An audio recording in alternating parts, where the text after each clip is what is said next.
it's a decision that has changed my life. I mean, it's very difficult to explain to people,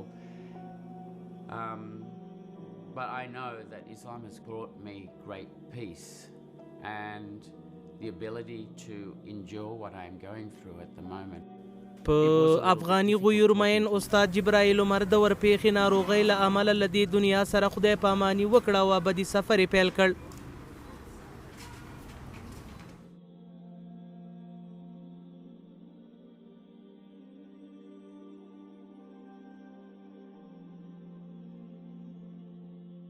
د پخواني ټیموټي ویکس او اوسني جبرايیل عمر د جنازې لمونځ د کابل په عیدګاه جومیات کې د کورنیو چارو وزارت مرستیال مولوي محمد نبي عمري په امامت ادا شو.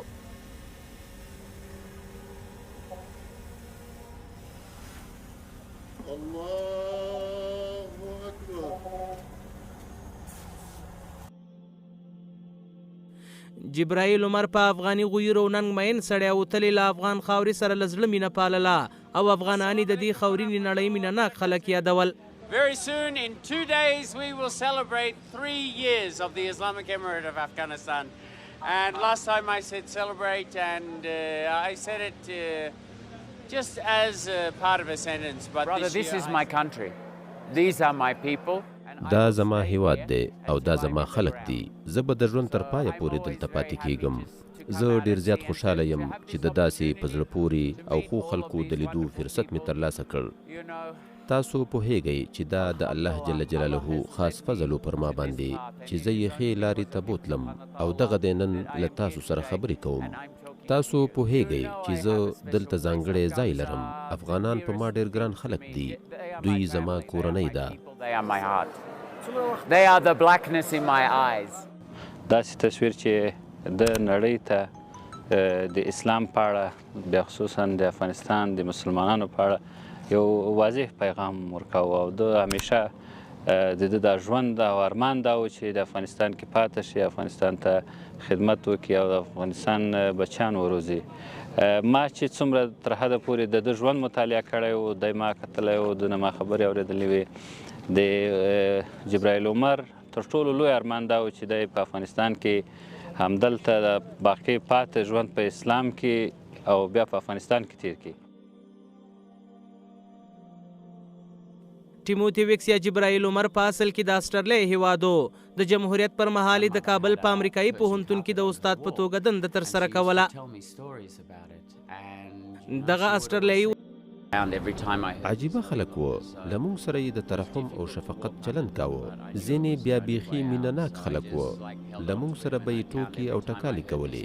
ځینې وختونه به موږ داسې فکر کوو چې موږ بندیان نه یو بلکې موږ میلمانه یو. اسیر بودن نزد مجاهدین، از تعامل خوب مجاهدین الحمدلله مستفید شدن. بعد از اینکه آزاد هم شدن برگشتن به افغانستان. کسی بود که به خاطر دین، فامیل، زن، اولاد از همه چیز گذشته بود و الحمدلله کسی بود که خداوند به این نعمت عظیم اسلام او را خداوند مشرف کرده بود. همیشه میگفت بندی شدن ما یکی از کسایی هستیم که بندی شدیم، بندی شدن ما باعث ازی شده که الحمدلله به نعمت عظیم اسلام مشرف شده. الحمدلله امارت اسلامی افغانستان قبلا هم حسن تعامل با اونا داشته و امروز هم که اینجا زندگی میکردن در کابل در تحت لوای بیرق سفید محمدی و شریعت غرای نبی کریم صلی الله علیه و سلم خوشحال بود که در افغانستان زندگی کنه.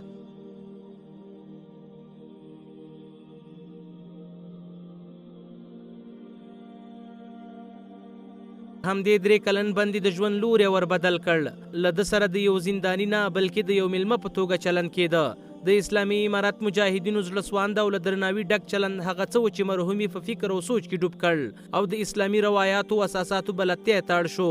کله چې اسټرالیا ته ستون شو له خپل دین څخه یې پرده پورته کړه او په غلني ډول د اسلام مبارکه کلمه وویله او په جبرايیل عمر ونومول شو.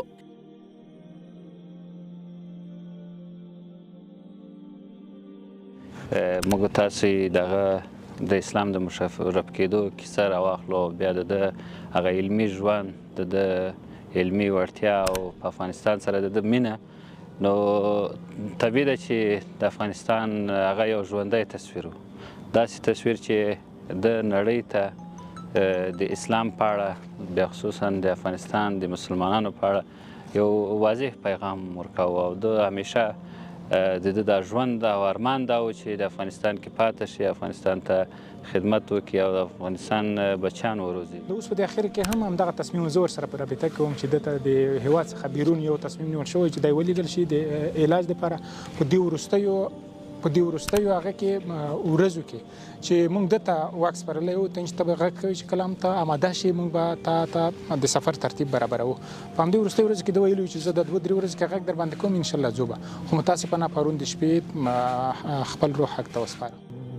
د 2022 کال د اګست په 28مه د یوې رسنۍ سره دا مرکه کوي، هغه ته وایي چې زه د 5مې درجې سرطان لرم.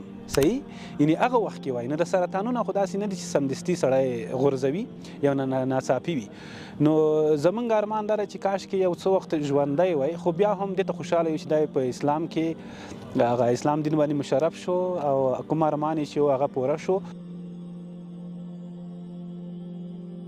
اسلامي امارت د جبرايیل عمر په مړینه ژوره خواشیني وښوده. کورنیو چارو وزارت ویلي جبرايیل عمر د سرطان وژونکي ناروغۍ له امله نن چهارشنبه په خپل استوګنځي کې وفات او په کابل کې خاورو ته وسپارل شو.